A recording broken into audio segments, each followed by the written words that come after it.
Hamdan wa syukurillah, salatan wa salaman ala rasulillah, amma ba'd. Puji dan syukur mari kita sama-sama panjatkan kehendak Ilahi Rabbi dan Allah yang senantiasa melimpah curahkan segala nikmatnya pada kita semua, memberikan semangat untuk senantiasa belajar dan kita mengimplementasikan ilmu dalam bentuk pembelajaran serta mengajar anak-anak kita. Salawat dan salam semoga tetap terlimpah curahkan pada junjungan kita, yakni Habibana wa Nabiyana Muhammad Sallallahu Alaihi Wasallam. Bapak Ibu yang kami hormati, Bapak Kepala Sekolah, alhamdulillah yang selalu mendampingi kami di program guru penggerak, dan SD Mutakin sudah ada 2 guru penggerak calon guru penggerak. Kita melakukan pendidikan selama 8 bulan jika kuliah 8 bulan, dan itu bisa lulus dan bisa juga tidak lulus. Calon guru penggerak ada Bu Ina, ada saya termasuk angkatan yang ke-9.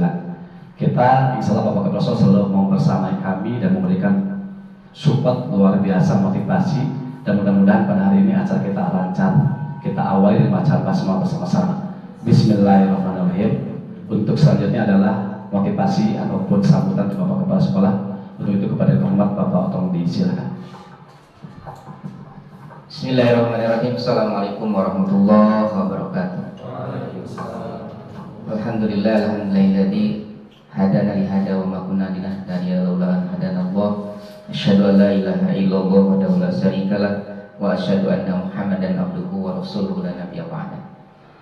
Alhamdulillah, kita panjatkan puji syukur kepada Allah Subhanahu wa taala pada hari ini kita bisa berkumpul di sini silaturahim dalam rangka meningkatkan kualitas kita, baik kualitas kita kepada Allah Subhanahu wa taala ataupun kualitas kita dalam mengelola dunia pendidikan, terutama di SD Al-Mutakin ini.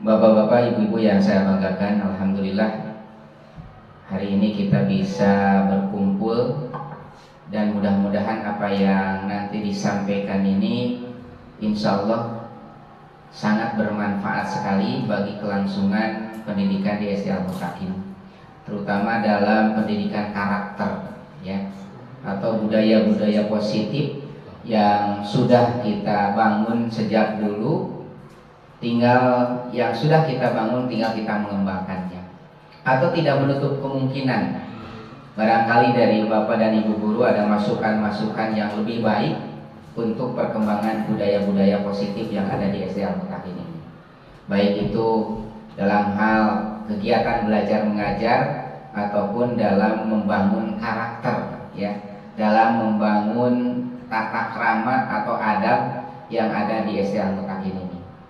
Kami butuh Bapak Ibu guru semua yang untuk selalu solid dalam melatih, mendidik, dan membiasakan anak-anak.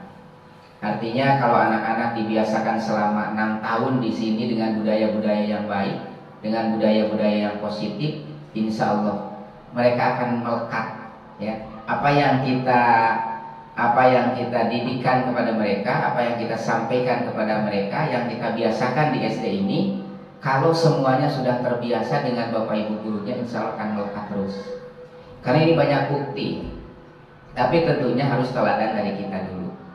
Kita melarang anak-anak untuk makan sambil berjalan, makan sambil berdiri, tentunya harus dimulai dari kita, harus dimulai dari kita dulu. Karena insya Allah pendidikan yang baik itulah dengan contoh, dengan contoh yang baik dari kita. Nah, makanya ini mudah-mudahan dengan kegiatan ini atau diseminasi budaya positif ini, insya Allah kita mudah-mudahan bisa menyamakan minimal yang sudah berkembang di sini, yang sudah ada di SD Al-Mutakin ini, Pak Dodi, kita bisa menyamakan, oh ini arahnya ke sini, bahwa hal-hal yang ini capai itu sesuai dengan visi misi kita, visi kita mewujudkan sekolah yang unggul dalam kesolehan, itu yang mudah-mudahan kita menjadi patokan utama, jadi patokan utama mewujudkan kesolehan, kesininya prestasi, inovasi, peduli lingkungan, mudah-mudahan itu menjadi penunjang, mudah-mudahan menjadi penunjang yang baik. Karena insya Allah dari soleh mudah diarahkan untuk berprestasi, mudah diarahkan untuk berinovasi, mudah diarahkan untuk mereka menjadi anak-anak yang peduli terhadap lingkungan. Tentunya semuanya itu juga harus dimulai dari kita, insya Allah. Mudah-mudahan apa yang disampaikan kurang lebih durasinya berapa jam? 1 jam lebih ya. Ini menjadi hal yang baik dan ada masukan-masukan positif lah dari Bapak Ibu semua ya. Ada masukan-masukan positif. Silahkan nanti tidak menutup kemungkinan dari yang sudah kita kembangkan di sini budaya positif. Silahkan kumaha dia teh dikiekeun, mau dikiekeun. Nah, itu yang kami inginkan, yang kami butuhkan. Ya, jadi tidak hanya mendengarkan, tapi silakan nanti masukan-masukan dari Bapak Ibu semua supaya oh ieu teh milik urang, gitu ya. Ini adalah milik kita. Budaya-budaya yang biasa kita kembangkan di sini adalah milik kita dan harus kita kembangkan bersama. Demikian, terima kasih. Assalamualaikum warahmatullahi wabarakatuh. Kami ucapkan terima kasih kepada Bapak Kepala Sekolah yang alhamdulillah telah memberikan sambutan bagi kita semua. Hari ini Bapak Kepala Sekolah tidak akan sampai selesai ya Pak, karena pada pukul 9 ada rapat dan saya izin tidak ikut rapat. Bapak Ibu yang kami hormati, kita semangat dulu dong, kita bangun semangat dengan Al-Mutakin, yakin, eksis, sukses. Al-Mutakin, yes. Jangan tegang, biasa aja, kita relax, diskusi, sharing bersama. Bapak Ibu yang kami hormati, tadi sebagai prolog Bapak Kepala menyampaikan tentang visi sekolah, mewujudkan sekolah yang unggul dalam kesolehan, prestasi, inovasi, dan peduli lingkungan. Itu harus apa? Berangkat dari visi misi inilah kita akan mencapai impian-impian kita. Pada pertemuan sebelumnya kita sudah membahas tentang impian, menggali mimpi bersama teman-teman guru yang lain. Dan hari ini kita coba bagaimana implementasi perumusan program dari bentuk kesolehan. Kalau dalam bahasa di sini adalah budaya positif, kalau bahasa kita adalah kesolehan.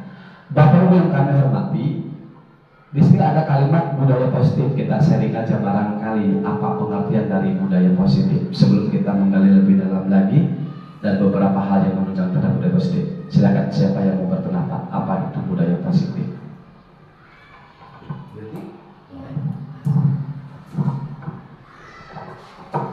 Baik, terima kasih saya ucapkan kepada Pak Dodi yang sudah memberikan kesempatan untuk saya sendiri gitu.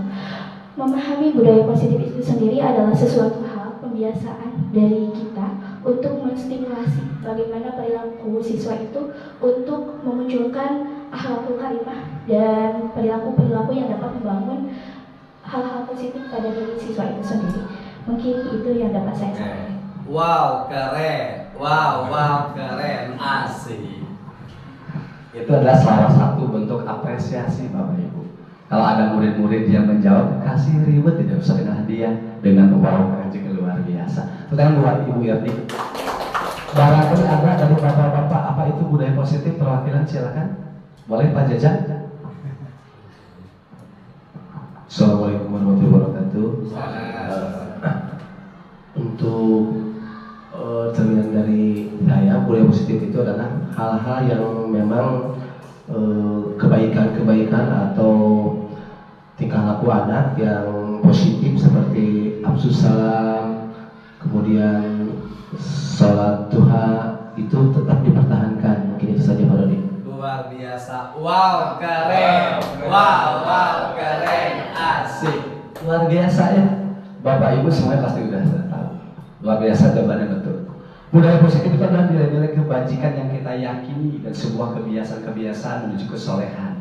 Kita banyak budaya positif yang kita laksanakan. Ini mesti paham semua sebagai stakeholder sekolah dan kita bisa mengaplikasikan.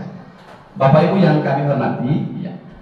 Selanjutnya adalah menyebarkan pemahaman dan penerapan pengalaman budaya positif. Ini yang akan kita bahas bersama sebagai konsep inti budaya positif. Yang pertama ada perubahan paradigma belajar. Kemudian yang kedua adalah disiplin positif, nilai-nilai kebajikan, kebutuhan dasar manusia, motivasi perilaku manusia, posisi kontrol guru, keyakinan kelas, dan segitiga restitusi. Barangkali Bapak Ibu pernah mendengar istilah-istilah ini, atau barangkali ada hal-hal yang baru, kita akan bahas bersama dan kita diskusikan bersama. Jadi polanya bukan saya menggurui Bapak Ibu, tapi kita sama-sama bersama belajar bersama ya. Oke, selanjutnya apa perubahan paradigma? Ada perubahan paradigma. Paradigma itu apa? Cara pandang kita tentang pembelajaran. Yang pertama, pembelajaran dirancang itu berdasarkan kepada prinsip pembelajaran berpusat pada murid. Ini selalu dikompanyikan dari dulu. Istilah dulu mas student center kan. Sekarang kalimat KHD, Ki Hajar Dewantara itu adalah pembelajaran berpusat pada murid. Ada yang namanya pembelajaran berhamba pada murid. Dalam istilah tersebut, apapun istilahnya, sama bagaimana kita memusatkan pembelajaran pada murid. Barangkali kita diskusi aja. Ada guru center, teacher center, ada student center. Siapa yang mau memberikan sedikit pemahaman? Boleh Ibu Ika.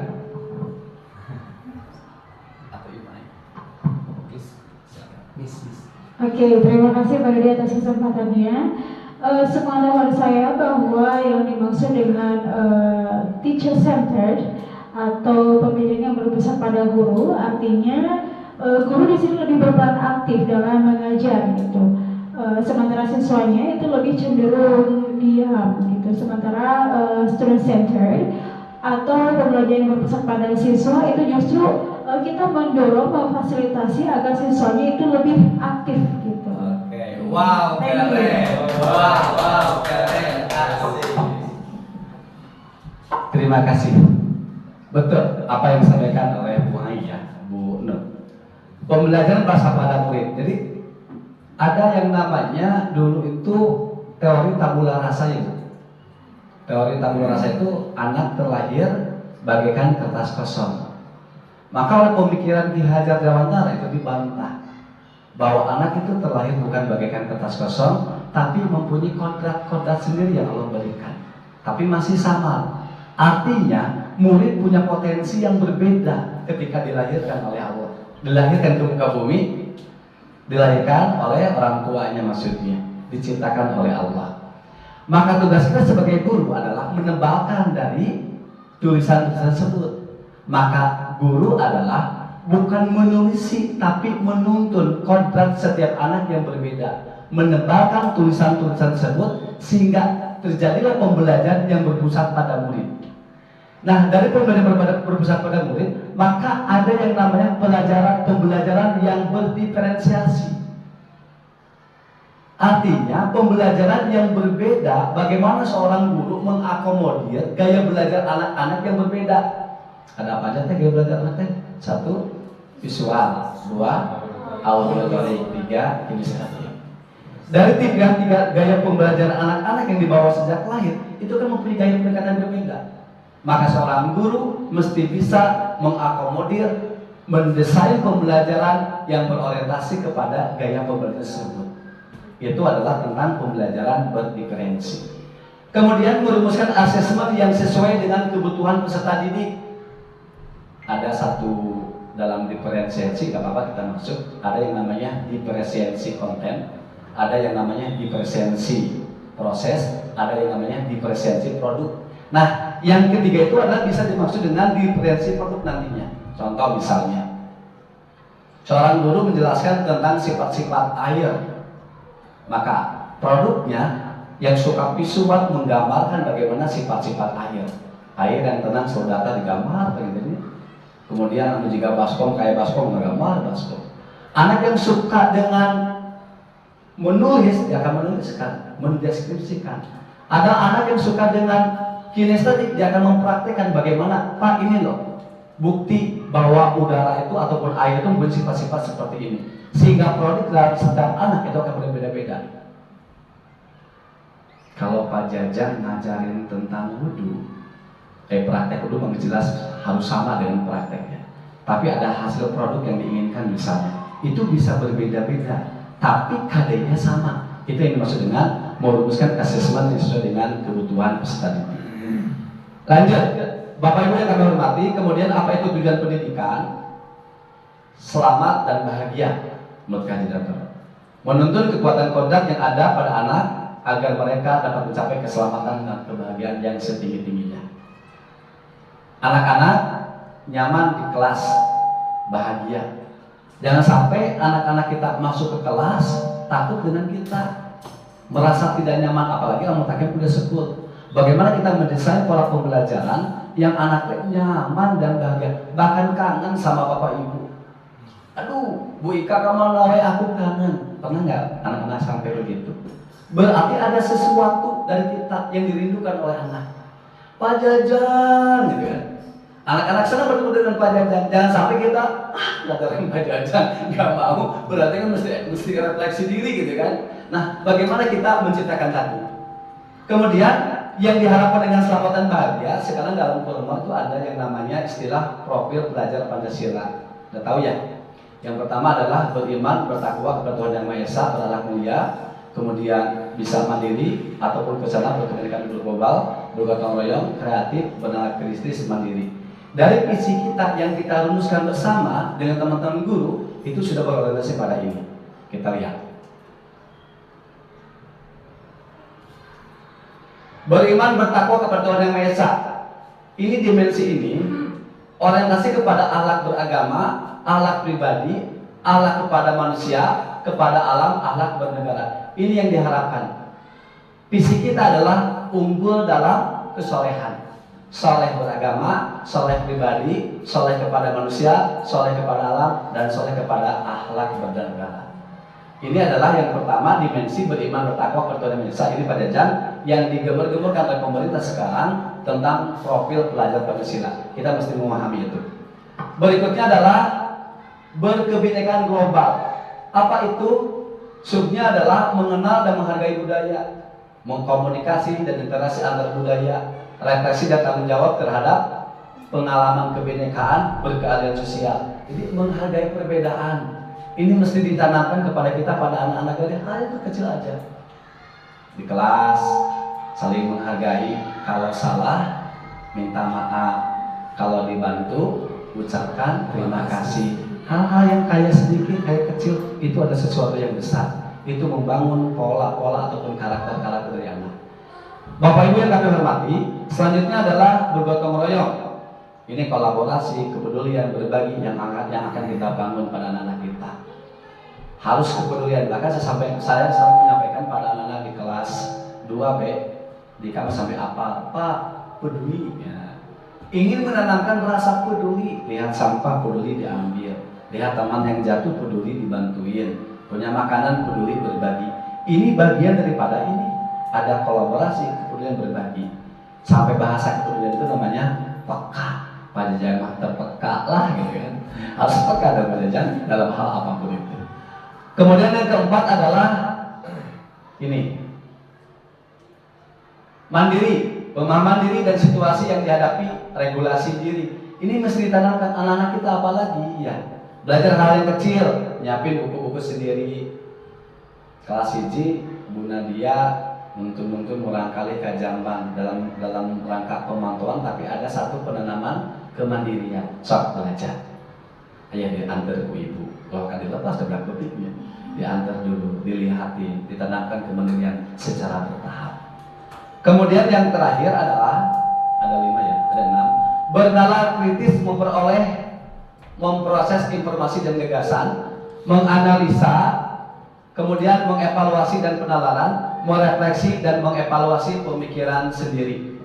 Ini nalar kritis, Bapak Ibu, biasanya terkait dengan kita mendapatkan informasi. Kalau anak-anak yang bernalar kritis ketika dapat WA nggak tahu hoax ataupun asli nyata dengan fakta, itu di cross check dulu. Ini mesti ditanamkan. Langsung gampang percaya, termasuk kita kolotna. mesti bernalar kritis, mengolah informasi, kemudian menjadi sesuatu gagasan juga dalam bentuk kegiatan-kegiatan sekolah. Kemudian selanjutnya adalah ini, sebelum kepada miskonsepsi tentang teori kontrol. Yang tadi diungkap adalah 6 dimensi profil pelajar Pancasila yang menjadi sebuah orientasi tujuan pendidikan kita, dan itu sinergi dengan visi SD Al Muttaqin. Selanjutnya ada miskonsepsi tentang teori kontrol. Miskonsepsi itu apa? Bu Ai bisa menjelaskan miskonsepsi tentang teori kontrol barangkali? Penyalahan penerimaan konsep, gitu kan ya? Misunderstanding. Miskonsepsi itu penyalahan konsep kita tentang kontrol. Yang pertama, banyak orang menganggap anggapan bahwa ilusi guru mengontrol murid, kita bahas nanti. Yang kedua, ilusi bahwa kritik dan membuat rasa bersalah mampu menguatkan karakter. Yang ketiga, ilusi bahwa semua penguatan positif, efektif dan bermanfaat. Yang keempat, ilusi bahwa orang dewasa berhak memaksa. Tentang teori kontrol bisa dibantu Bapak Ibu berpasangan berhadapan, coba tangannya dikepalkan. Ya, yang tidak ada pasangan mungkin bulan biasa. Pak Arif belum ada pasangan. Enggak, mengepal aja gini. Yang satu mengepal. Bayangkan yang kita kepal adalah sesuatu yang berharga. Yang satu merayu dengan bagaimana caranya untuk membuka kepalan tangan teman kita. Boleh yang mana? Misalnya Pak Hari mengepal. Bayangkan Pak Hari itu adalah benda yang sangat berharga yang mesti saya jaga dengan berdarah-darah apapun itu. Maka Pak Arif berusaha untuk mempengaruhi bisa membuka. Coba Pak Jajan dengan Pak siapa yang menjaga? Saya menjaga. Saya merayu. Apa yang merayu? Mudah dia menjaga kehormatan. Coba menjaga sesuatu. Pak Arif yang merayu. Ayo, cobain. Jangan kata-kata dipengaruhi biar bisa dibuka. Dipengaruhi biar bisa dibuka. Jangan dipaksa dibuka. Maksudnya dipaksa dibuka dong. Jangan dipengaruhi. Ayo Pak Jajan buka.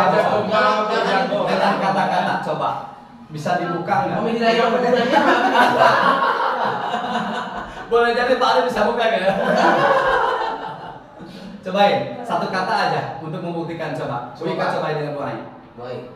Bu Ika megang erat. Bu Ai yang mempengaruhi. Bu Iri sama Bu Ira. Nah, sama Bu Mayu sama. Pak Arif, ada kira Bu Nadia aja.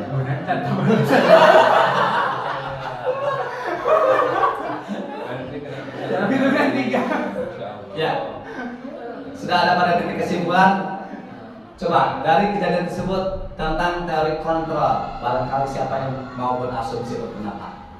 Bu ini mendapat mengutarakan pendapat tentang barusan. Bu ini yang dipengaruhi dibuka tidak? Tidak. Yang saya mempengaruhi. Oh, dia dibuka enggak?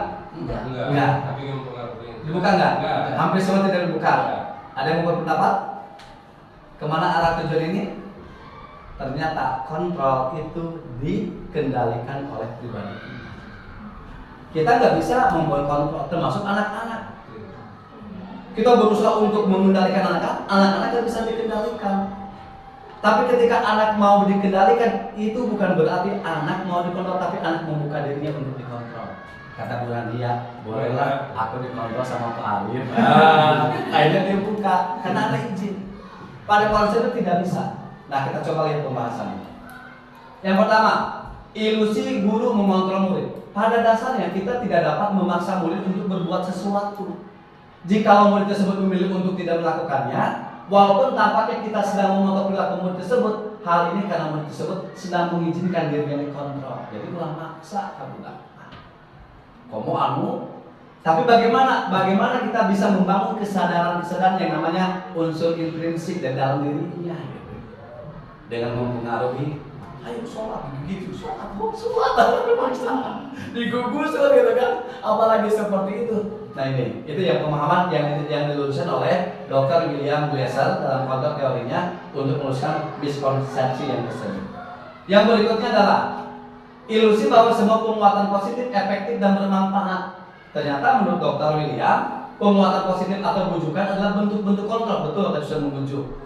Pak Arif sudah membujuk Bu Nadia sebagaimana dengan kata-kata yang begitu indah, tapi Bu Nadia tidak mengizinkan untuk dikontrol. Maaf, Arif nggak bisa ya. Nggak bisa. Segala usaha untuk membuat murid agar mengulang suatu berita tertentu adalah suatu usaha untuk mengontrol tersebut dalam jangka waktu tertentu. Kemungkinan murid tersebut akan menyadari dan mencoba menolak bujukan kita. Atau bisa juga dia akan atau kalau dia bisa ada ketergantungan pada guru gitu. Ini yang mesti diluruskan. Jadi budak-budak itu jadi tidak boga kahayang, kadang udah orang yang mikir adalah ayo boga kahayang, ternyata ini paham. Kemudian isu berikutnya adalah bahwa kritik dan membuat orang merasa bersalah dapat membuatkan karakter. Nah, ternyata menurut Dr. William itu salah. Biasanya ada kita coba dijebak seseorang digiring terhadap sesuatu dia biar merasakan bersalah. Ini menurut pendapat William. Menggunakan kritik dan rasa bersalah untuk mengontrol murid menuju pada identitas gagal. Kenapa gagal? Mereka belajar untuk merasa buruk tentang diri mereka. Mereka mengembangkan dialog diri yang negatif, kadang-kala sulit bagi guru untuk mengidentifikasi bahwa mereka melakukan perilaku ini. Karena seringkali guru cukup menggunakan suara halus untuk menyampaikan pesan negatif. Kamu selalu kesiangan. Udah kasihan bapak sama bapak yang selalu menunggu kamu. Udah teh daun turun ngedrop sehingga merasa dirinya hina. Nah, ini yang diilusikan oleh William. Kemudian selanjutnya ada ilusi bahwa orang dewasa memiliki hak untuk memaksa. Tidak bisa. Tadi Pak Alif udah memaksa, kabunnya udah dibuka, dia udah dibujuk-bujuk, dibuka-bukanya. Akhirnya dipaksa, buka tuh. Bulan awal intimidasi tangannya, kepala tangannya tadi. Banyak orang dewasa yang percaya bahwa mereka memiliki tanggung jawab untuk membuat murid. Jadi berarti dari pelajaran ini bagaimana kita membangun sebuah kesadaran dari anak-anak kita. Paksaan, ini kan barangkali saya juga pernah melakukan ini sebelum mengikuti pelatihan-pelatihan ini. Kadang-kadang kan suka ada roda oke ini kemudian akhirnya digusur dipaksa pemulut sorangan gitu kan. Sholat, digusur ngomong sholat ternyata tidak baik. Bagaimana kita membujuk dan memberikan pengaruh-pengaruh yang positif. Bapak Ibu yang kami hormati, ini ada beberapa paradigma stimulus respon dan pendekatan dari kontrol. Kalau stimulus respon yang kita lakukan sering, ini adalah dari kontrol yang menurut Dr. William. Pertama, realitas kebutuhan kita sama menurut kita, tapi ternyata kebutuhan itu berbeda. Apa yang dibutuhkan perhatian akan berbeda dengan Bu Ika. Beda ya, dari baju aja udah beda kan? Dalaman juga beda semuanya. Apapun itu akan berbeda. Semua orang melihat hal yang sama. Setiap orang memiliki gambaran berbeda. Kita punya mimpi yang berbeda. Bu Ika yang dikenal guru. Kalau saya dulu pengen jadi tentara, kan mimpi kita berbeda. Tapi takdir kita sama ya. Saya jadi pilot kan, ada yang kapal. Tapi kan jadi guru ya, jadi guru. Kemudian kita mencoba mengubah orang agar berpandangan sama dengan kita. Tidak bisa, kita memaksakan. Kita berusaha memahami pandangan orang lain tentang dirinya. Jadi kita memahami orang lain dong. Jangan memaksa orang lain untuk mengikuti kita. Termasuk pandangan anak kita. Ini beberapa paradigma tentang stimulus respon bisa dibaca oleh semua. Ini adalah dari kontrol yang didapatkan oleh Dr. William. Bapak Ibu yang kami hormati, biar tambah semangat. Al-Mutakin? Sukses. Al-Mutakin? Yes. Oke. Barangkali ada pertanyaan terkait tentang dari kontrol kita sebelum kita masuk ke disiplin. Silakan. Boleh, silakan. Atau berbagi pengalaman, silakan kalian.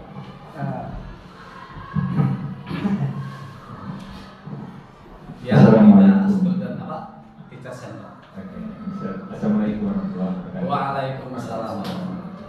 Mungkin yang ingin saya tanyakan, ingin sebuah diskusi lah Pak ya. Ya kan saya background pendidikan kan bukan dari guru ya Pak ya. Namun saya menyukai dunia pendidikan gitu. Nah, tadi ada yang dipaparkan oleh Bapak, ada dua hal yang ingin saya tanyakan sekaligus kita diskusikan. Yang pertama yaitu berpusat pada murid. Nah, jadi kita kan perlu menyesuaikan murid gitu ya. Nah, seperti yang kita ketahui, karakter, potensi, bakat anak-anak kan berbeda-beda. Nah, cuma kadang tuntutan dari pendidikan gitu Pak ya, nilai matematika harus sekian, gitu harus sekian.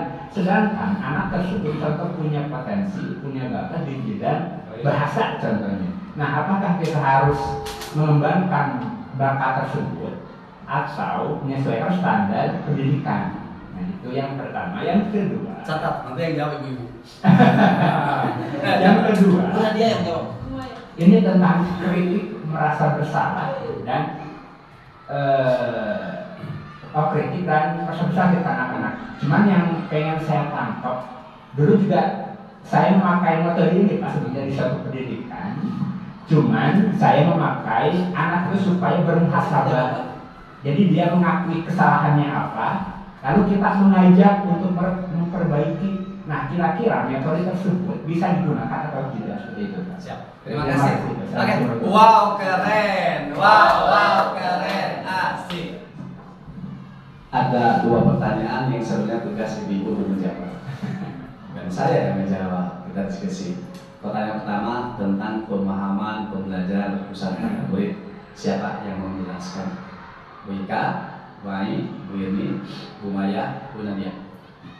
Ya, jangan tangan yang berani. Kayak Bu Irni dari tatapan yang berbeda. Aku Pak. Silakan. Baik, terima kasih kepada Pak Arif yang sudah menyampaikan mengenai pertanyaannya tadi perihal bagaimana pembelajaran yang terpusat dengan siswa dengan minat mereka yang berbeda-beda gitu. Nah, mungkin yang saya tanggapi di sini adalah tadi mengenai diferensiasi pembelajaran mungkin.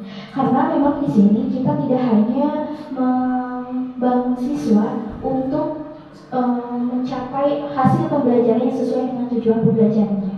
Nah, jadi mungkin salah satu caranya untuk mengakomodir dari kebutuhan siswa itu sendiri adalah kita menganalisis dan mengidentifikasi bagaimana dari tipe pembelajaran siswa itu sendiri. Dari mulai tipe pembelajaran visual, auditorial, dan juga kinestetik. Nah, selain dari itu, setelah kita menganalisis dan mengidentifikasi dari tipe pembelajarannya, mungkin ini bisa didiferensiasikan pada proses pembelajarannya. Itu baik dari diferensiasi proses pembelajarannya, diferensiasi budaya positif, dan juga diferensiasi dari produk hasil pembelajarannya. Mungkin salah satu caranya adalah dengan salah satu langkah awal untuk mengakomodir hal tersebut adalah dengan menyesuaikan diferensiasi prosesnya. Itu menyesuaikan pembelajaran dengan tipe gaya belajarnya, dan juga tadi yang dijelaskan oleh Pak Dodi yaitu dengan mendiferensiasikan produk hasil pembelajarannya. Mungkin seperti itu. Oke, wow keren, wow keren, asik. Ya, bisa dipahami, Pak. Oke, tambahkan sedikit ini. Dengan bahasa sederhana dulu. Atau Pak Hari mau menambahkan daripada saya menambahkan, paling Pak Hari aja yang menambahkan. Terima kasih. Hanya menambahkan, karena ini menambahkan tidak akan banyak ya, karena tadi sama ibu ini juga sudah begitu jelas tentang diferensiasi pembelajaran. Namun yang saya tangkap dari pertanyaan Pak Arif mungkin lebih kepada bagaimana bentuk pelaporan hasil pembelajaran dalam apakah kalau misalnya tuntutan dari kedinasan ada bentuk rapor dan di situ ada KKN yang disamakan. Sementara hari ini kita harus mulai paradigma diferensiasi pembelajaran bagaimana sementara laporannya harus sama, standarnya disamakan. Nah, ini mungkin bisa mudah-mudahan jadi jawaban dan mudah-mudahan ini juga bisa jadi usulan bagaimana ke depan kita bisa menciptakan sebuah laporan pendidikan tidak hanya satu yang distandarkan oleh pemerintah KKN sekian, tapi kita juga punya laporan khas Pak, misalkan hasil dari diferensiasi pembelajaran akutakin dan dengan laporan yang tidak tertumpu pada nilai yang berbentuk akademis angka. Itu apakah berbentuk deskripsi, apakah itu laporan seperti apa, yang jelas kita didorong untuk memiliki laporan yang real, hasil dari sesuai dengan kemampuan dari masing-masing peserta didik. Jadi semua anak memiliki hak untuk dilaporkan hasil pembelajaran sesuai dengan kemampuan dia dan capaian-capaiannya sesuai dengan yang ada pada potensinya masing-masing. Jadi harus memiliki dua rapor. Terima kasih. Oke, wow keren, wow keren, asik. Oke. Terima kasih untuk Bu Erni dan Pak Hari yang telah memberikan penjelasan pada Arif. Semoga tidak puas. Saya tambahin sedikit ya. Dari konteks kata dulu, pembelajaran berpusat pada guru, berarti guru yang aktif tadi di satu arah, terusnya ceramah. Pembelajaran berpusat pada murid-murid yang aktif. Kita memberikan satu pertanyaan pemantik ataupun instruksi pemantik. Mereka yang aktif menemukan hal-hal yang baru. Kalau komputer mah sudah berpusat pada murid. Mohon maaf. Anak akan belajar tentang Excel itu berpusat pada murid. Yang berpusat pada guru ngabang belangnya ceramah menjelaskan budak sidakat itu berpusat pada, paham ya? Kemudian bagaimana terkait dengan tadi pengembangan potensi dan diferensiasi yang dibahas oleh Bu Yani. Diferensiasi proses adalah bagaimana kita menyelesaikan pembelajaran ini dengan satu tujuan yang sama tapi pola yang berbeda dilihat dari gaya pembelajaran anak. Contoh, mengenakan Bu Yani kalian mau apa? Misalnya kalau matematika tentang bangun ruang, anak-anak hari ini kita belajar tentang bangun ruang. Diferensiasi proses pertama bisa kita menjelaskan dengan yang sama, tapi kita juga sudah menyiapkan visualisasinya. PowerPoint, ini balok, ini sisi, ini rusuk, ini titik sudut. Kita juga bawa yang konkretnya. Ini balok. Anak bisa meraba sendiri mana. Ini bisa dimaksud dengan diferensiasi. Tidak mesti 32 orang anak beda gaya belajar, kali itu ribut di kelas, dulu asal memperhatikan kemalanya. Maka kita ada sistematis pembahasan yang jelas, visualisasi keakomodir, kinestetik keakomodir misalnya, kemudian auditornya kita menjelaskan keakomodir, sehingga anak yang visual bisa paham dengan visualisasi gambar, anak yang kinestetik bisa bergerak dan melangkah. Pak, aku ingin menunjukkan mana yang namanya rusuk dengan contoh-contoh bangun ruang. Ketika nanti diferensiasi produk itu bisa anak membuat balok, bisa anak menggambar balok, bisa anak menunjukkan dengan kata-kata. Terkait dengan nilai, kita bikin indikator penilaian. Dalam kurmol tidak ada KKM satu angka. Mas Andi bilang ada interval 70 sampai 75 misalnya. Karena sama berbeda.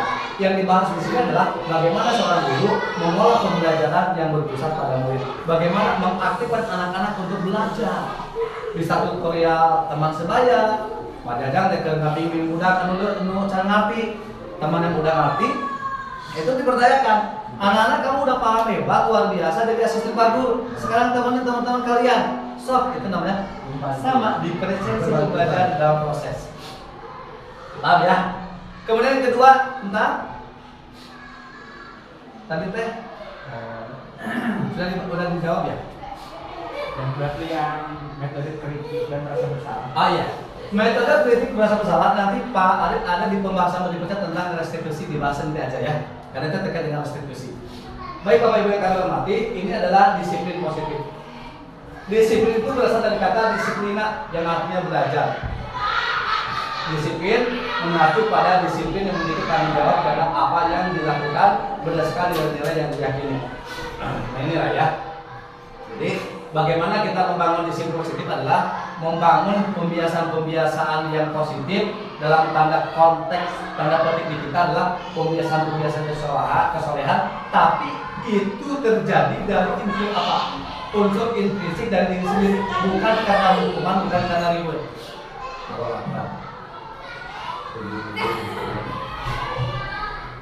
Seorang anak melakukan sesuatu kebaikan karena ingin reward, itu belum masuk kepada disiplin positif. Seseorang anak melakukan sebuah kebaikan karena takut oleh guru, itu bukan. Tapi seorang melakukan sebuah kebaikan tapi dari nilai-nilai keyakinan yang diyakininya, itulah baru yang dinamakan disiplin positif. Ini ya, bisa dibaca. Allahu Akbar. Nilai-nilai kebajikan apa saja yang kita inginkan? Amal Nabi sudah merumuskan banyak. Coba dalam Nabi satu ada apa? Kesolehan lewat pembiasaan apa aja? Salat duha, terus murojaah, surah, sapa, salam, senyum, Jumat berkah, berkata sopan, tepat waktu dan sebagainya. Ini ada beberapa tawaran ataupun pembanding kebajikan yang orang lain tawarkan. Salah satunya adalah dari ini, profil pada Pancasila. Kita udah berorientasi ke sini ya. Kemudian juga ada Ibu Primayus, program YPYP, itu ingin mereka itu toleransi, rasa hormat, integritas, mandiri, menghargai, antusias dan seterusnya. Kemudian juga keterampilan hidup, ada life skill, itu dapat dipercaya. Lurus hati, pendengar yang aktif, tidak merendahkan orang lain, dan memberikan yang terbaik. Ini adalah nilai-nilai kebajikan yang akan kita tanamkan pada anak kita. Kita mungkin sesuai dengan visi misi sekolah, kita bernuansa Islam, dan itu adalah sinergi dengan profil pelajar Pancasila. Itu terkait dengan nilai kebaikan. Bapak Ibu yang kami hormati, masih semangat? Masih. Bagus.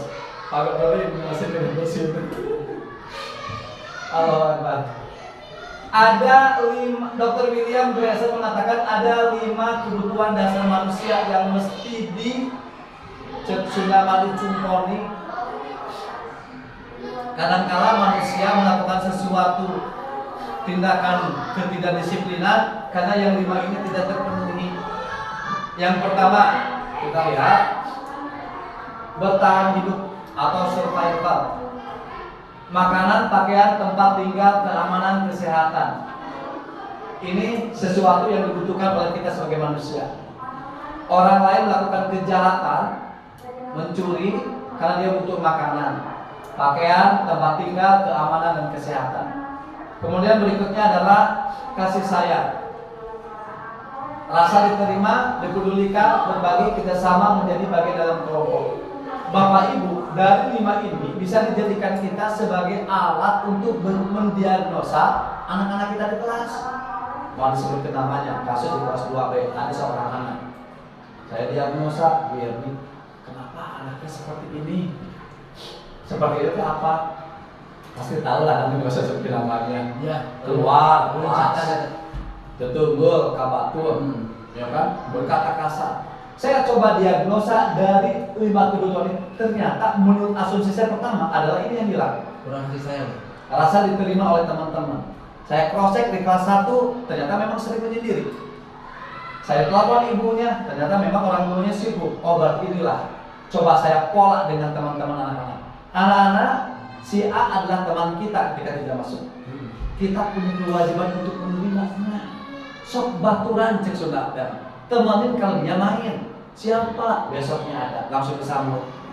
Dengan senyuman. Ternyata Masya Allah, pada jam tetendelnya nggak ada. Setara ini. Tak juga cidung nanti aja. Karena ini yang hilang. Ketika kita fasilitasi oleh guru, tapi harus mampu mendiagnosa dulu. Kenapa anak melakukan kesalahan-kesalahan? Pasti yang 5 dasar ini hilang ataupun tidak tercukupi. Kemudian berikutnya adalah penguasaan, harga diri, keinginan untuk dianggap pemimpin, berprestasi, diakui, didengar. Lamun kontes anak mah kasih hafal karena materi, tumpatnya nggak ganggu. Dengar-dengar baganggu belum berangkat, bikin sesuatu yang hal yang aneh, bikin kesibukan diri sendiri, atau keluar kelas karena tidak paham. Maka di sinilah kita mesti peka sebagai guru. Oh, berat refleksi namanya. Oh, berarti ada yang kurang di kita. Mungkin memfasilitasi tadi asesmen diagnosa tidak tuntas, sehingga kita tidak merancang pembelajaran yang diferensiasi. Kemudian adalah kebebasan. Mandiri memiliki pilihan, mencoba hal baru, mampu mengendalikan arah dirinya. Konteks anak adalah kita pembelajaran, boleh kita menghasilkan pilihan. Anak-anak hari ini kita belajar pilihan apa? Kita akan belajar, ingin di luar, ayo kita keluar. Keluar dipaksa, dijolok, di luar mah udah padat. Guru dipaksa, sehingga anak-anak tidak nyaman. Dia berontak pengen keluar. Dia silakan dikomunikasikan dengan anak-anak. Kemudian adalah terkait dengan kesenangan. Nah, Bapak Ibu, kesenangan ini adalah ini bermain, humor, antusias, tertawa. Kalau dalam konteks pembelajaran, bagaimana kita membangun, mendesain sebuah pembelajaran yang fun, menyenangkan. Bisa dengan bermain. Kadang-kadang kita jadi sisule gitu ya. Kudu nggak bodoh lah. Anak-anak 2B senang belajar sama Pak Jajang, kunaon nggak bodoh aja. Itu laporan dari anak-anak. Kata Ujang, Pak Dodi ada saingan Pak Dodi yang suka humoris. Siapa? Pak Jajang. Wes bahasa yang baru Ini kan sesuatu yang dibutuhkan. Kadang-kadang saya kalau lagi ngajar, kita cerita tentang sesuatu, cerita humor dulu untuk membangun kami yang di sini. Anak-anak senang dengan kita. Baru kita masuk kepada pembinaan karakter, baru kita kepada materi. Ulah ujung assalamualaikum langsung materi. Kita kita kondisikan dulu anak-anaknya, kondisikan dulu lingkungan kelasnya. Bapak Ibu, ini tentang 5 kebutuhan dasar manusia yang mudah-mudahan bisa menjadi sebuah modal buat kita untuk mendiagnosa anak-anak kita. Ada pertanyaan sebelum kita lanjut? Malah lintar lah digunakan skin. Paham ya? Oke. Masih banyak. Nah ini. Ibu guru bilang aku tidak boleh bersenandung sewaktu mengerjakan tugas. Katanya kelas harus tenang, tidak ada suara. Kan gak seru jadinya. Kebutuhan kesenangan anak-anak hilang. Sudah kok.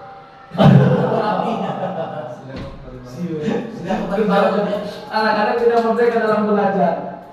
Ibu guru tidak menyapaku hari ini, padahal aku pakai jepit rambut baru. Anaknya ingin selalu diakui. Ih, kenapa minta diam aja? Gitu. Kita pengen disapa, ternyata kasih sayang. Maka kamulah kudu sapaan. Assalamualaikum, apa gitu kan? Karena anak-anak itu seperti itu. Aku bosan masa belajar cuma gitu aja, dengerin ibu guru aja. Kebutuhan kebebasan anak hilang. Aku sebel, gambarku tidak rapi, malah ibu guru menunjuki ke teman-teman di depan kelas. Penguasaan, asal diperkera, asal dibibira. Ini mesti hal-hal kecil nanti ketika dalam pembelajaran kelas. Oh, gambarnya halus, tapi teman yang ngebangun kepercayaan diri depan, tapi dari sisi lain anak merasa dihinakan. Jadi itu dihina. Bapak Ibu yang kami hormati, selanjutnya adalah motivasi perilaku manusia ini. Manusia itu bisa guru, bisa murid, siapapun itu ada 3. Yang pertama adalah menghindari ketidaknyamanan atau hukuman. Seseorang melakukan taat terhadap aturan baik di kantor, di sekolah karena ini. Kelas 2A ada yang kesiangan, upah jajan di papatahan, besoknya dikasihan. Tapi ini kenapa kamu tidak kesiangan ini? Pada jam galak misalnya gitu. Karena anak menghindari ketidaknyamanan atau hukuman. Atau guru datanya tidak terlambat lagi, siap dipanggil kepala sekolah. Seperti ini. Kemudian yang kedua adalah mendapatkan imbalan atau penghargaan dari orang lain. Anak-anak dapat PIN menyelesaikan karena PIN adalah dapat PIN. Itu motivasi. Sidang Munakosa tanggal 11, anak-anak menghafal, bersemangat. Nanti dapat PIN, dapat ikut wisuda pesawat. Itu motivasi karena ingin dapat harga. Bapak Ibu, tapi yang ini itu sifatnya jangka pendek dan khusus hanya pada orang-orang tertentu bisa melakukan motivasi perilaku ini. Lamun pajagan teu aya maka tos kasihangan deui gitu. Lamun tos teu aya PIN mah horeang ngapalkeun Al-Qur'an deui. Ya karena ada PIN ini berjangka pendek. Yang diharapkan apa? Inilah menjadi orang yang mereka inginkan dan menghargai diri sendiri dengan nilai mereka yang mereka percaya. Pak Jajang kajihin pakai helm, kajihin. Pak Jajang kagak, awi pari kalau motor tetap pakai helm. Nilai apa yang ada di Pak Jajang? Rek ada polisi tidak ada polisi, saya tetap pakai helm. Karena itu adalah kepercayaan, keyakinan. Mesti menggunakan helm. Kalau kita karena ini kacihin dan di helm, masa cewek mah di helm. Lah, pakai helm. Masa naik polisi, operasi zebra, teman-teman SIM. Ketika kawarung, jadi kukumahan, jadi helm, jadi topi-topi aja. Ini yang dilakukan. Nah, yang harapan kita adalah ini. Pernah ada yang nanya pada saya ketika jadi guru. Kalau dari motivasi apa kalau ini masuk dalam mutakin? Jawaban saya 2, Pak Irfan. 1 karena Allah, 2 karena anak. Saya tidak takut dengan aturan yayasan, mohon maaf apa-apa sih karena yang saya lakukan adalah karena Allah dan karena anak. Yang terbanyak adalah anak-anak mendambakan dan merindukan saya. Sehingga saya tidak mau datang ke sekolah kesiangan. Padahal bisa jadi saksi, saya jarang tidak masuk karena sakit. Saya tidak masuk sekolah, kami mesti impus Bapak Ibu. Lalu tidak masuk sekolah. Padahal hari ini tidak masuk sekolah sakit. Kenapa? Dirawat di rumah sakit. Karena ini yang ditanamkan. Ternyata ini sebuah motivasi. Dulu ada tingkatan seperti ini. Kemudian mudah aja Allah jimat. Nah mudah-mudahan kita juga bisa terdiri kepada yang ini. Menjadi orang yang mereka inginkan dan menghargai diri sendiri dengan nilai yang mereka percaya. Bapak Ibu yang kami hormati, selanjutnya adalah nih, dalam mendisiplinkan anak ada yang namanya hukuman, ada yang namanya konsekuensi, ada yang namanya restitusi. Tadi yang disampaikan oleh Pak Arif. Sebelum saya bahas, barangkali ada yang mau bertukar pikiran. Apa hukuman, apa konsekuensi, apa restitusi? Kayaknya Bu ini lagi ya, boleh? Bu lagi. Ibu Mai. Biar dua lah.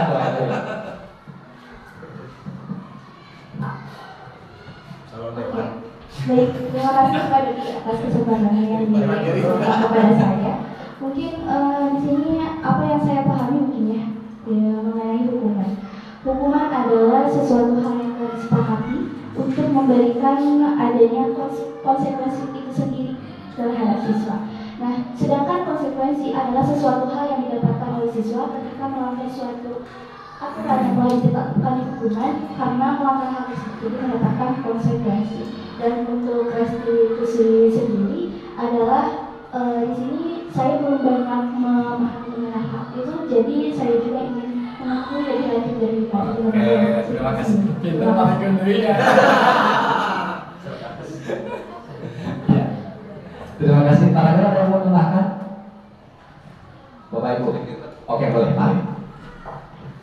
Bukan berbeda, tapi ya, mungkin kalau melihat dari hukuman dan konsekuensi, yang saya tahu, gitu ya, sempat dengar juga dari Pak Dodi bahwa hukuman itu biasanya kalau seorang guru menghukum siswa dan itu sebelumnya tidak ada kesepakatan dulu aturan yang dibuat di awal. Gitu.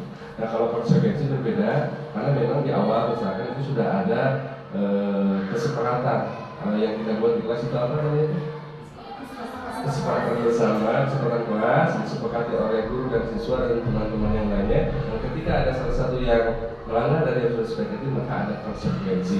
Dan yang sedikit mungkin solusi siapa? Mudah-mudahan itu nyambung dengan yang disebut dengan tadi kata Pak Arif mungkin yang muhasabah kembali lagi bahwa nanti si anak bisa memilih pelajaran dari apa yang dari yang perlu dilakukannya hasil konsekuensi yang kita dibagi. Oke, luar biasa. Bilang buat gue ini sama Pak Hari. Hukuman Pak Jajan kesiangan. Budak tapi Pak Jajan. Jajan kan kesiangan. Saya kesiangan. Ada anak yang kesiangan. Kita langsung kasih hukuman. Anak tidak tahu apa yang akan terjadi jika kesiangan. Betul kan Pak? Gak ada kesepakatan sebelumnya. Ini udah. Kenapa kesiangan? Tidurnya malam pusat. Kenapa pada pusat itu dalam hukuman? Tapi konsekuensi itu ada kesepakatan dulu. Anak-anak kita bikin kesepakatan kelas atau boleh disepakati bersama upacara. Anak-anak kita punya kesepakatan, kita mesti datang tepat waktu. Kalau anak-anak yang datang tidak tepat waktu, kira-kira seperti apa konsekuensinya? Itu dari anak-anak. Pak menulis misalnya sekian lembar, Pak apapun itu. Ketika itu disebut kesepakatan bersama, anak melanggarnya. Nah, kamu kesiangan, ya Pak. Tahu konsekuensinya? Tahu. Apa? Mesti menulis satu lembar Pak? Ya harus silakan nulis. Itu adalah konsekuensi. Dan restitusi seperti apa? Kita bahas bersama. Hukuman tidak terencana tiba-tiba. Murid tidak tahu apa yang terjadi kan bersifat satu arah barusan. Kalau konsekuensi terencana disepakati bersama. Kalau restitusi itu adalah bagaimana kita mengembalikan nilai-nilai kebajikan pada siswa tanpa ada kenangan. Contoh, anak datang, nah kamu kesiangan? Iya Pak. Kenapa bisa kesiangan? Semalam aku tidurnya malam Pak. Ngapain aja malam? Main game. Itu salah? Iya Pak, salah. Kesepakatannya apa? Masih datang tepat waktu Pak. Biar kamu tidak terlalu awal, biar kamu tidak terjadi seperti itu lagi. Apa yang harus kamu lakukan? Ada tawaran untuk mencari solusi. Aku harusnya tidak main game ya Pak. Kalau gitu sepakat nggak? Ya Pak sepakat. Besok aku tidak main game. Itu adalah restitusi. Ketika tadi pertanyaan bagaimana nanti ada kolaborasi antara merasa bersalah dengan restitusi. Karena restitusi ada tahapan yang khusus yang dinamakan segitiga restitusi. Itu pernah Pak Arif saya tawarkan kepada instruktur. Itu menurut pendapat saya secara pribadi. Karena itu adalah kolaborasi. Asal ujung-ujungnya bagaimana kita mengembalikan anak ke hal yang positif, membangun kepercayaan diri. Yang jelas merasa bersalah jangan sampai anak down, tapi nggak sampai disentuh, distimulus untuk dibangkitkan kembali. Itu menurut pendapat saya bisa masuk ke konteks restitusi. Tapi secara konsep segitiga restitusi itu berada di luar jangkauan. Kalau kita toh menyeret anak kepada merasa bersalah kemudian tidak ada pembangunan, itu yang salah. Sehingga anak tahu itu salah. Aku dosa, aku mau belajar. Kenapa? Nak, kamu murung terus. Tadi aku melakukan kesalahan, itu dosa. Murung itu tanggung jawab banget, udah karena merasa bersalah, tapi tidak dibangun kembali. Nah, ini adalah restitusi. Proses menciptakan kondisi bagi murid untuk memperbaiki kesalahan, proses kolaboratif yang mengajarkan guru untuk mencari solusi sendiri. Itu adalah restitusi. Paham ya? Siap sekarang mah Bapak Ibu teh berarti hasil mana? Hukuman, konsekuensi atau restitusi? Restitusi. Ketika ada konsekuensi sah-sah aja, tapi baru dengan restitusi juga. Ya. Yang tidak boleh adalah ini. Dari ini ada penghukum itu ada ciri-cirinya yang kita bahas. Restitusi menerapkan disiplin positif pada anak, udah yang tadi bahas. Langsung aja biar cepat. Nah, ada 5 posisi kontrol, Bapak Ibu. Penghukum. 2, membuat merasa bersalah, Arif. Yang ketiga adalah teman. Yang keempat pemantau, maaf tidak ada temannya. Kemudian adalah manajer. Penghukum seperti apa? Penghukum biasanya secara fisik sospol. Tahu sospol? Sosok pokok-pokok. Nada suara tinggi, bahasa tubuh melotot, jadi menunjuk, menghardik. Rudek kayak budak teh. Siap budak teh korban. Kasihan satu arah ke apartemen kumaha, dipokok ke kurang. Terlambat lagi, pasti terlambat lagi. Seledakan terlambat, kapan bisa datang tepat waktu? Surut ke budak ini. Ini sebagai penghukum. Akibatnya pada anak Bapak Ibu.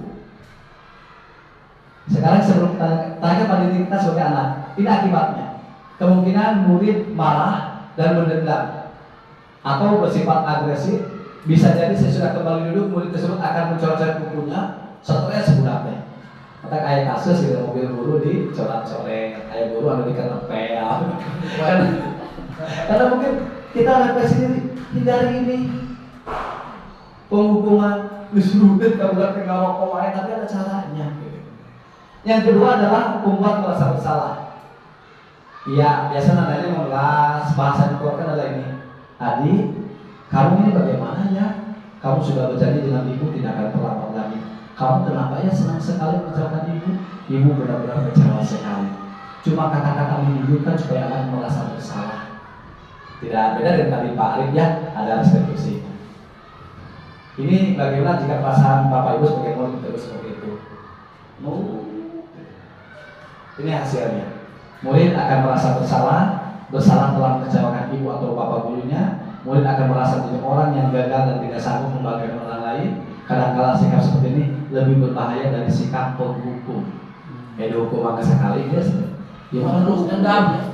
Lebay kan ibu dendam untuk bangkit kita susah.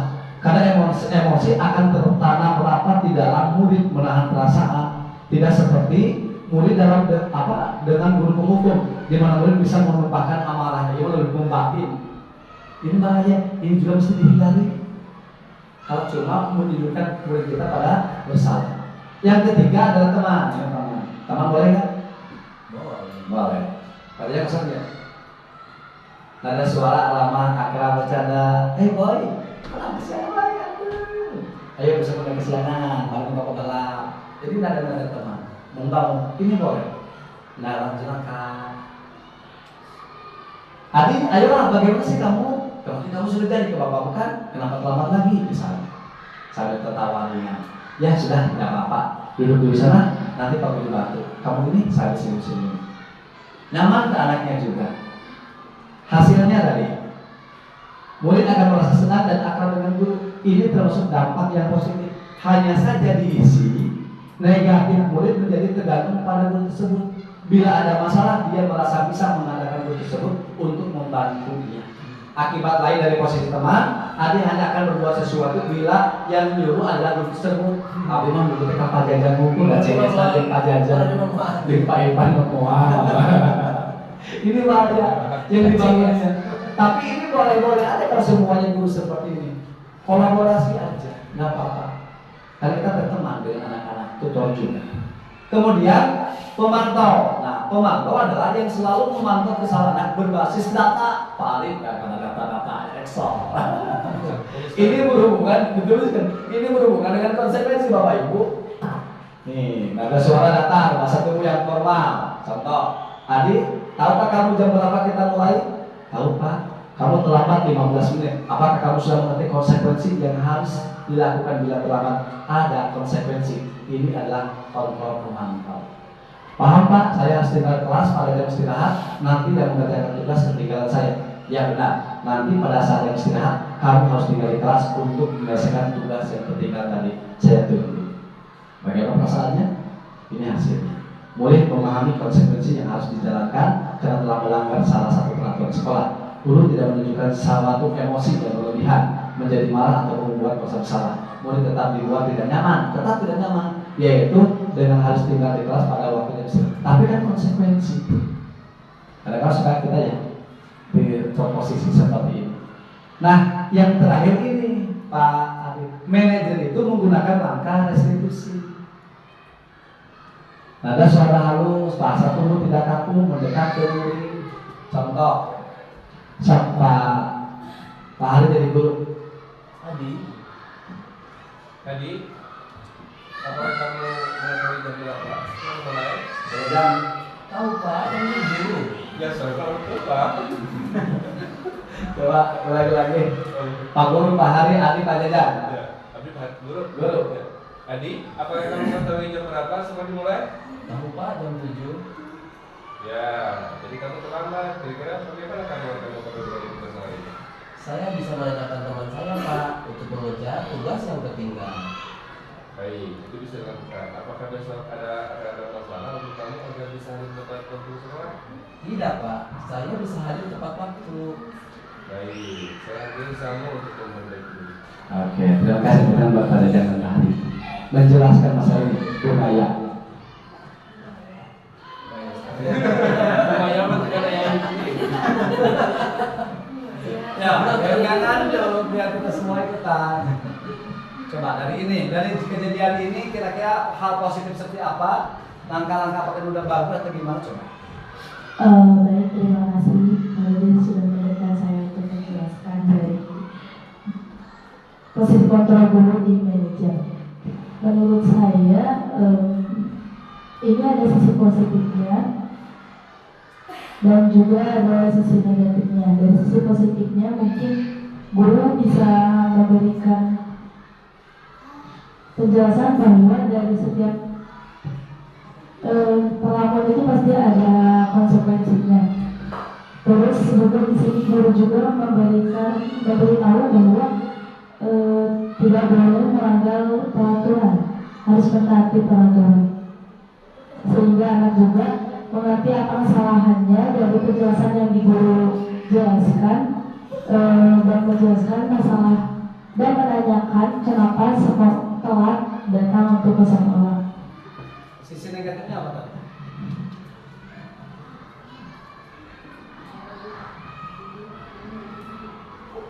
Ada sisi negatif nggak? Menurut saya enggak. Berarti tadi salah ya? Iya. Oke, Bu Nadia pendapat lain silakan. Tadi Bu Nadia tatapannya saya jangan isyarat saya apa? Gitu, silakan. Atau begini boleh nambahin? Oke, baik. Sedikit menambahkan dari pernyataan yang telah disampaikan oleh Bu Maria. Menurut saya di sini untuk pengalaman diri sebagai manajer di sini sudah sangat baik ya, karena bisa menumbuhkan dan merefleksikan apa yang telah siswa lakukan gitu. Tidak ada penekanan, tidak ada siswa merasa bersalah, sehingga siswa mampu memperbaikinya, mampu menindaklanjuti apa yang seharusnya dengan ada komitmen yang dibangun bersama dengan guru di akhir gitu. Jadi seperti itu. Luar biasa. Tentang buat kita semua. Al Takdir yakin eksis sukses. Al Takdir. Yes. 5 posisi contoh. 1 penghukum. 2 pembuat dasar salah. 3 teman. 4 pemantau. 5 manajer. Pemantau hubungannya dengan apa? Hukuman atau konsekuensi? Konsekuensi. Manajer hubungannya dengan Konsekuensi. segitiga restitusi. Oke. Ini ada tes pelajaran. Nah, ada kasus. Siswa tidak memakai atribut lengkap saat upacara bendera. Kira-kira kalau sebagai penghukum apa yang akan dilakukan? Apa yang diucapkan? Apa yang Di kedepankan, dibariskan. ucapannya kira-kira seperti apa? Kalau penghukum. Balik ke Silakan ke depan. Silakan ke depan. Berbaris. Berbaris. Ada lagi? Kamu push up. Kamu bisa. Ada lagi saya tunggu apa lagi? Oke, kita lihat salah satu contoh. Hormat pada bendera selama 1 jam. Kamu bisa. Itu adalah hukum. Kalau pembuat merasa bersalah kayak apa? Sambil dimakan jangan nyampe. Pembuat merasa bersalah kayak apa? Ya, kata-katanya, kata-kata yang akan keluar. Nah, Pak Guru udah bosan ya kamu seperti ini. Nah, Pak Guru sudah bosan melihat kelakuan kamu seperti ini. Oke. Apakah Bapak bisa begini?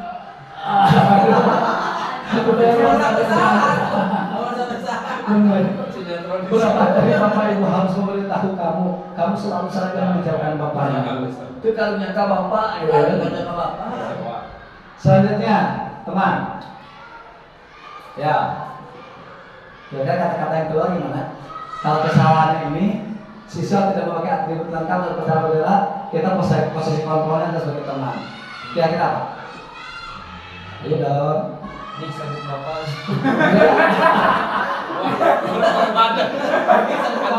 Harus Bapak pakai. Boleh. Apa lagi? Tenang ya. Oke. Ayo dong ikuti acara sekolah. Tolong bantu Bapak Ibu ya sekali ini ya sudah tidak apa-apa, lain kali jangan berbuat seperti ini lagi. Menenangkan sebagai teman. Sebagai penonton konsekuensi tadi. Ya. Kamu sudah melanggar aturan sekolah, kamu tahu konsekuensinya. Setelah upacara kamu boleh atributnya ke koperasi dan jangan diulang lagi. Sebagai manajer, nah coba manajer nih, silakan berkolaborasi. Kira-kira apa? Ini kan sekali latihan. Nanti kalau ada anaknya kita tuh mesti sebagai manajer. Yang penting mah tiga tahapan misalnya. Oke, kita sebut dulu aja ya. Apakah kamu tahu kesalahanmu? Itu namanya validasi kesalahan. Ada namanya nanti menstabilkan identitas, kemudian validasi kesalahan, kemudian meyakini kesepakatan atau keyakinan kelas. Kira-kira bagaimana kamu memperbaiki kesalahanmu dibangun? Nah ini adalah sebagai manajer. Oke. Saya kecewa sekali dengan kami. Kira-kira posisi kontrol apa? Ya, betul apa? Merasa bersalah. Ada lagi yang lain? Semuanya sepakat itu? Oke, 100 pembuat merasa bersalah. Selanjutnya, kamu tidak pernah benar melakukannya. Oke, luar biasa. Selanjutnya, apa rencana untuk menyelesaikan masalah ini? Manajer. Lalu berhebat. Kemudian, ayolah lakukan dari Bapak Ibu ya. Oke. Kamu tidak pernah mendapat nilai jika tidak mengerjakan tugas. Luar biasa tekan buat Bapak Ibu semua. Sudah pahamnya, alhamdulillah. Selanjutnya ada keyakinan kelas, orang kebut. Keyakinan kelas tadi disampaikan tentang nilai-nilai kebajikan yang akan disepakati bersama. Ya, tapi ada beberapa persoalan kayak kita lihat dulu. Kenapa keyakinan kelas bukan peraturan kelas? Nah, coba tarik, boleh? Pak Irfan yang dulu ya. Tadi sabuk kamu. Iya, sabuk. Pak Irfan dulu Pak. Ya, udah. Ayo, ada keyakinan kelas, ada peraturan kelas. Membedakan dulu lah, apa peraturan kelas, apa keyakinan kelas. Mungkin kalau keyakinan kelas yaitu yang udah diyakini, yang udah didiskusikan, atau kalau peraturan itu mungkin peraturan yang ditentukan oleh sekolah. Luar biasa. Teman kalian lihat. Wow, keren. Wow, keren. Asik. Luar biasa. Suatu keyakinan akan lebih memotivasi seseorang dari dalam atau memotivasi secara implisit. Itu betul kesepakatan bersama. Biasa lebih dari dalamnya. Beda dengan peraturan gitu dari sekolah. biasanya nih untuk menjalankan keyakinannya daripada hanya sekedar mengikuti serangkaian peraturan yang mengatur mereka harus berlaku begini atau begitu yang membuat ketidaknyamanan dan keterpaksaan. Itu peraturan sekolah biasanya satu arah. Bapak Ibu yang hormati, ini beberapa pembentukan keyakinan kelas. Keyakinan kelas bersifat lebih abstrak daripada peraturan yang lebih rinci dan konkret. Keyakinan kelas berupa pernyataan-pernyataan universal. Nanti saya minta Bapak Ibu memberikan satu contoh. Pernyataan keyakinan kelas senantiasa dibuat dalam bentuk positif. Keyakinan kelas hendaknya tidak terlalu banyak sehingga mudah diingat dan dipahami oleh semua warga kelas. Keyakinan kelas sebaiknya sesuatu yang diterapkan di lingkungan tersebut. Semua warga kelas hendaknya berkontribusi dalam pembuatan keyakinan kelas lewat curah pendapat, bersedia meninjau kembali keyakinan kelas dari waktu ke waktu. Kurang lebih seperti ini cara pembentuk keyakinan kelas. Dengan anak-anak kita bisa curah pendapat, anak-anak mengharapkan sesuatu. Ketika ada kalimat yang negatif, kalimat negatif apa? Yang ada kalimat tidaknya kita ubah positif. Tidak membuang sampah sembarangan, ubah menjadi membuang sampah pada tempatnya. Tidak berkata kasar, ubah menjadi berkata yang sopan dan lembut misalnya. Itu adalah tentang keyakinan kelas. Bisa dipahami ya? Alhamdulillah, halalintar. Nah ini proses keyakinan kelas yang sudah dibuat. Ada beberapa contoh. Berdoa sebelum dan sesudah belajar, datang tepat waktu, berkata jujur, bersikap sopan dan mandiri, saling menghargai, peduli dan membantu, hidup rukun dan saling memaafkan, menjaga kebersihan. Bahkan keyakinan kelas ini bisa berbeda dari keyakinan kelas yang lain. Barangkali bisa ditambah dan kurang. Untuk membersihkan kemudian selanjutnya adalah segitiga arstek besi. Nah ini ada 3 langkah menstabilkan identitas. Validasi tindakan yang salah, menanyakan keyakinan. Yang pertama adalah menstabilkan, mana di bawah. Setiap orang pasti pernah melakukan kesalahan. Kalimat-kalimat yang kita ungkapkan seperti itu. Kamu bukan satu-satunya yang pernah melakukan ini. Validasi tindakan yang salah. Ini kamu tentu punya alasan yang mengapa melakukan ini. Cara yang lebih tepat untuk mendapatkan apa ya? Cara yang lebih untuk mendapatkan yang kamu butuhkan dan seterusnya. Oke, ini ada salah satu contoh penerapanku dari memikir aku.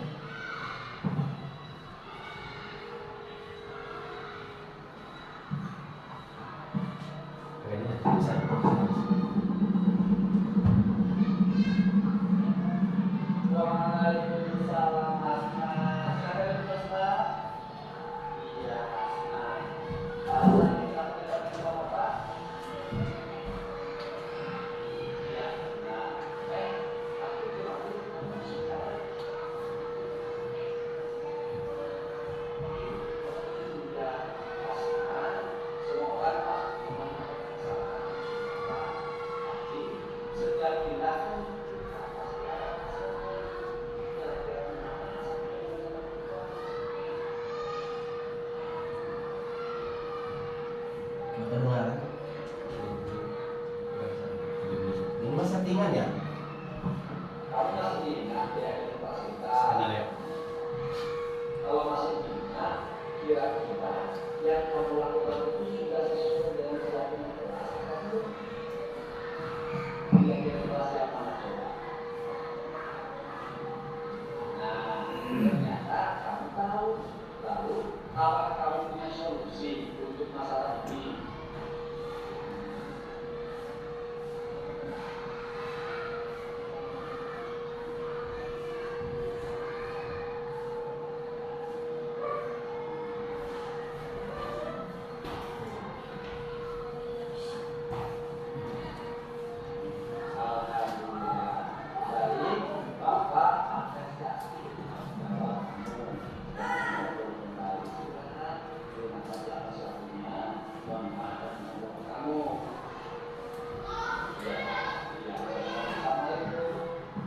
Iya, itu adalah skenario ya, settingan kata Pak Desa.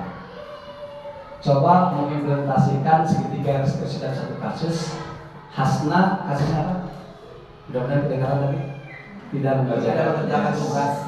Pak Dodi ada tugas keluar dinas, ada tugas ternyata Asma tidak malah tiduran. Besoknya dipanggil, kita cari sebenarnya apa yang terjadi. Ada yang namanya tadi menstabilkan identitas. Kemudian ada validasi kesalahan, anak dengan kesalahan, saya Pak tidak mengerjakan tugas. Kemudian menerapkan keyakinan kepada anak. Bagaimana merubah hal tersebut. Dia main tiktokan lama sampai 5 malam kan. Nah, dikembalikan, digali sehingga anak menemukan sendiri solusinya. Inilah yang dinamakan segitiga restitusi. Bapak Ibu yang kami hormati, itu adalah materi-materi yang bisa saya sampaikan. Yang pertama kita adaptasi dulu tentang apa? Budaya positif. Yang kedua, disiplin. Kemudian miskonspirasi ya, tentang kontrol. Kemudian 5 kontrol dulu. Kemudian 3 motivasi. Kemudian 5 dasar kebutuhan manusia. Kemudian segitiga restitusi. Ini materi lumayan banyak dan hari ini sudah bisa disampaikan, mudah-mudahan ada manfaatnya. Sebelum ditutup, saya minta satu untuk refleksi, boleh dari Pak Laka atau perempuan Bu ini ya, Bu ini lagi ya. Silakan Bu ini mewakili teman-teman untuk refleksi apa yang diperoleh hari ini. Baik, terima kasih banyak Pak Dodi atas kesempatannya. Mungkin di sini saya yang kelihatan di kamera. Pak. Baik, terima kasih banyak kembali saya ucapkan kepada Pak Dodi yang sudah memberikan saya kesempatan untuk menyampaikan mengenai refleksi dari kegiatan pemaparan materi hari ini. Saya mewakili dari teman-teman yang ada di sini juga. Tadi saya sudah banyak belajar mengenai apa itu budaya positif, bagaimana cara membangunnya, lalu memahami juga bagaimana posisi kita sebagai guru dalam mengontrol siswa. Selain daripada itu, saya pun banyak belajar mengenai bagaimana cara kita menganalisis kebutuhan siswa dari kebutuhan dasar manusia yang tadi sudah disampaikan, dan juga memahami 3 jenis motivasi dan juga memahami tentang miskonsepsi dari posisi kontrol guru seperti apa. Dan ini menambah pemahaman saya juga untuk lebih memahami bagaimana kita sebagai guru memantau dan mengkontrol murid ketika pembelajaran di kelas. Dan yang terakhir, saya pun belajar mengenai bagaimana itu segitiga restitusi yang tentunya ini memberikan insight yang sangat banyak untuk saya mengenai bagaimana cara saya untuk memberikan hukuman ataupun konsekuensi. Jadi ini merupakan salah satu cara terbaik kedepannya yang dapat saya implementasikan dalam memberikan pemahaman ketika siswa melakukan kesalahan. Mungkin itu yang dapat saya sampaikan. Wow, keren. Wow, keren. Asik, luar biasa. Sudah buat Ibu ini dan Bapak-bapak Ibu semua. Alhamdulillah kita sampai di penghujung. Kami ucapkan terima kasih kepada Bapak Ibu yang telah menyempatkan waktunya untuk hadir. Kita belajar bersama dan saya juga masih tetap belajar karena tugas guru adalah belajar dan mengajar. Kalau di grup penggerak, bergerak dan menggerakkan. Sekali lagi terima kasih atas waktunya. Akhir kalam, assalamualaikum warahmatullahi wabarakatuh. Bismillahirrahmanirrahim. Assalamualaikum warahmatullahi wabarakatuh.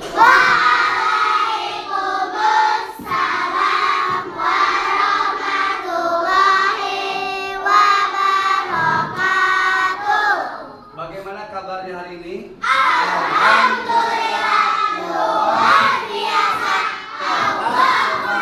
Allahu Akbar. Tepuk 2 B. Jujur, modal, segalanya 2 B. Ialah masa ya dong. 2 B kami datang untuk belajar. Anak-anakku yang Bapak cintai, pada hari ini kita akan coba membuat sebuah keyakinan kelas bersama. Apa itu keyakinan kelas? Keyakinan kelas adalah nilai-nilai kebajikan yang kita percayai, yang kita sepakati menjadi sebuah keyakinan biar kita bisa lebih terarah. Contoh, keyakinan kelas 1 misalnya membuang sampah pada tempatnya. 2 misalnya belajar dengan sungguh-sungguh. 3 tidak terlambat datang ke sekolah. 4 tidak mencuri barang orang lain dan seterusnya. Bapak akan membagikan kertas-kertas kecil ini kepada kalian. Tugas kalian nanti menuliskan satu nilai kebaikan yang kalian inginkan. Bisa dipahami nggak? Apa saja itu? Kelasnya ingin bersih misalnya, boleh aja. Berarti menjaga kebersihan kelas. Aku pingin nyaman sama teman-teman, misalnya tidak boleh atau harus saling menghargai. Hindari kalimat-kalimat tidak ya, tapi dulu di kalimat positif. Nanti kalau bingung Bapak akan bantu. Siap? Siap? Membuat keyakinan kelas siap? Oke. Nanti kita tempel di depan, kita bacakan bersama, kita sepakati bersama apa saja yang menjadi keyakinan kelas 2B. Tepuk 2B. Jujur, benar, segalanya 2B. Masa jarang 2B. Kami datang untuk belajar. Yang udah langsung tempel di papan tulis. Arahnya seperti itu, jangan terbalik. Sudah Bapak ya? Oke. Kembali ke tempat duduk. Ya, tempel. Ya, ambil dari bawah. Ya, silakan ke tempat.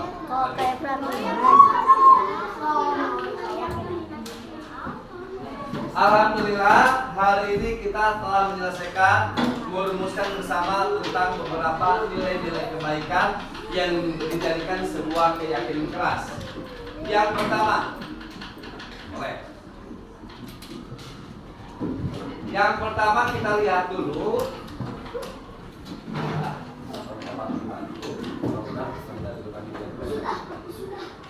Yang pertama, menurut Laudia, membuang sampah pada tempatnya. Sepakat gak? Sepakat gak? Oke, kita tulis ya. Membuang sampah pada tempatnya. Membuang sampah pada tempatnya. Oke. Tapi ada 5 poin kesepakatan ataupun keyakinan kelas yang kita yakini bersama. Yang pertama adalah apa? Membuang sampah pada tempatnya dan menjaga kebersihan. Kedua, berperilaku jujur. Ketiga, keempat, 5.